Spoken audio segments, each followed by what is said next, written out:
Hi friends, welcome to my channel கிறிஸாஸ் kitchen recipe. இன்றைக்கி நாம் கொஞ்சம் கூட மசாலா உதிராமல் மீன் வறுவல் எப்படி பண்ணுறது தான் பார்க்க போகிறோம்.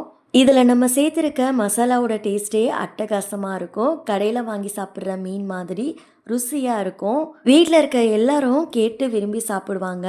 இப்போ வாங்க இந்த ரெசிபி எப்படி பண்ணுறதுன்னு பார்க்கலாம். ஃபஸ்ட்டு இந்த ரெசிபி பண்ணுறதுக்கு மீனை முதல்ல ஊற வச்சுக்கலாம். அதுக்கு ஒரு பவுலில் 1/4 டீஸ்பூன் மஞ்சள் தூள் சேர்த்துக்கோங்க. அடுத்து 1.5 டேபிள் ஸ்பூன் மிளகாய்த்தூள் சேர்த்துக்கோங்க. மிளகாய்த்தூள் உங்களோட காரத்திற்கு ஏற்ப நீங்கள் கூட குறைச்சிக்க சேர்த்துக்கலாம். அடுத்து 1 டேபிள் ஸ்பூன் மல்லித்தூள் சேர்த்துக்கோங்க. 1 டேபிள் ஸ்பூன் கார்ன்ஃப்ளவர் மாவு சேர்த்துக்கோங்க. 1 டேபிள் ஸ்பூன் இஞ்சி பூண்டு விழுது ஃப்ரெஷ்ஷாக அரைச்சிட்டு சேர்த்துக்கோங்க. அப்போ தான் மீன் வறுவல் நல்லாயிருக்கும். அடுத்து தேவையான அளவுக்கு உப்பு சேர்த்துக்கோங்க. கூடவே 2 டேபிள் ஸ்பூன் எண்ணெய் சேர்த்துக்கோங்க. இது எதுக்கு சேர்க்குறோன்னு பார்த்தீங்கன்னா, நம்ம மீன் பொரிக்கும் போது மசாலாலாம் பிரியாமல் வரும். அதுக்காக தான் நம்ம எண்ணெய் சேர்த்துருக்கோம். அடுத்து இது கூட அரை எலுமிச்சம்பழத்தோட சாறு சேர்த்துக்கோங்க. இப்போ இதையெல்லாம் சேர்த்ததுக்கப்புறமா கொஞ்சம் கொஞ்சமாக தண்ணி தெளித்து விட்டு இந்த மசாலாவை நல்லா கலந்து எடுத்துக்கலாம்.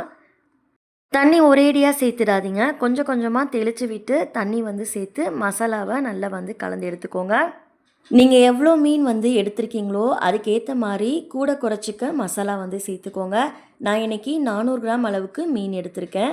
மசாலாவோட கன்சிஸ்டன்சி பார்த்திங்கன்னா இந்த அளவுக்கு இருக்கணும். தண்ணி அதிகம் சேர்த்துடக்கூடாது. இந்த அளவுக்கு இருக்கிற மாதிரி நல்லா கலந்து எடுத்துக்கோங்க. ஒருவேளை தண்ணி அதிகமாகிடுச்சுனாலும் கார்ன்ஃப்ளவர் மாவு கொஞ்சமாக சேர்த்துட்டு இந்த அளவுக்கு இருக்கிற மாதிரி கலந்து எடுத்துக்கோங்க. அடுத்து நம்ம க்ளீன் பண்ணி வச்சுருக்க மீனில் நம்ம மசாலாவை அப்ளை பண்ணிக்கலாம். இது மாதிரி ஒவ்வொரு மீனாக எடுத்து மசாலா எல்லா பக்கமும் படுற மாதிரி அப்ளை பண்ணி விட்டுக்கோங்க. இது மாதிரி செய்யும்போது மீனோட எல்லா பக்கமும் மசாலா இருக்கிற மாதிரி இருக்கும். நம்ம சாப்பிடும் போதும் உப்பு காரம் எல்லாமே மீனோட எல்லா பக்கமும் ஒரே ஈவனாக இருக்க மாதிரி இருக்கும். பாருங்கள், இப்போ நம்ம மீனில் மசாலா ஃபுல்லாக தடவியாச்சு. இதே மாதிரியே பேலன்ஸ் இருக்க மீன்லேயும் மசாலா அப்ளை பண்ணி ஒரு பிளேட்டில் எடுத்து வச்சுக்கோங்க. நான் இன்றைக்கி 400 கிராம் அளவுக்கு வாவல் மீன் எடுத்திருக்கேன். நீங்கள் எந்த மீன் வேணாலும் யூஸ் பண்ணிக்கலாம். மீனில் மசாலா அப்ளை பண்ணதுக்கப்புறமா பிளேட்டில் எல்லாத்தையும் எடுத்து வச்சுடுங்க. எல்லா மீன்லையும் மசாலா தடவுனதுக்கப்புறமா இதை 1 மணி நேரம் போல் நம்ம மூடி போட்டு ஊற வச்சுக்கலாம். 1 மணி நேரம் நல்லா ஊறட்டும். அப்போ தான் மீன் பொரித்து சாப்பிட்றதுக்கு ரொம்பவே நல்லாயிருக்கும். இப்போ சரியாக 1 மணி நேரம் போல் ஆயிருக்கு. மீன் பாருங்கள் நல்லா ஊறி வந்திருக்கு. அடுத்து நம்ம இந்த மீனை பொரிச்சிக்கலாம். ஃப்ளாட்டாக இருக்கிற மாதிரி பேன் யூஸ் பண்ணிக்கோங்க. கொஞ்சமாக அதில் எண்ணெய் சேர்த்துட்டு மீன் துண்டுகளை ஒவ்வொன்றா உள்ளே சேர்த்துடுங்க. ஃப்ளாட்டாக இருக்கிற மாதிரி பேன் யூஸ் பண்ணோம் அப்படின்னா குறைவான எண்ணெயே நம்ம யூஸ் பண்ணிக்கலாம். மீன் சேர்த்ததுக்கப்புறமா அடுப்பை மிதமான தீயில் வச்சுட்டு இதை வேக வச்சுக்கோங்க. மீன் ஒரு பக்கம் வெந்ததுக்கப்புறமா அடுத்த பக்கம் திருப்பி போட்டு நல்லா வேக வச்சு எடுத்துக்கோங்க. அடுப்பை மிதமான தீயில் வச்சு ஃப்ரை பண்ணிக்கோங்க. ஹை ஃப்ளேமில் வச்சிங்க அப்படின்னா மீன் கருகிரும். லோ ஃப்ளேமுக்கும் மீடியம் ஃப்ளேமுக்கும் நடுவில் வச்சுட்டு மீனை நல்லா ஃப்ரை பண்ணி எடுத்துக்கோங்க.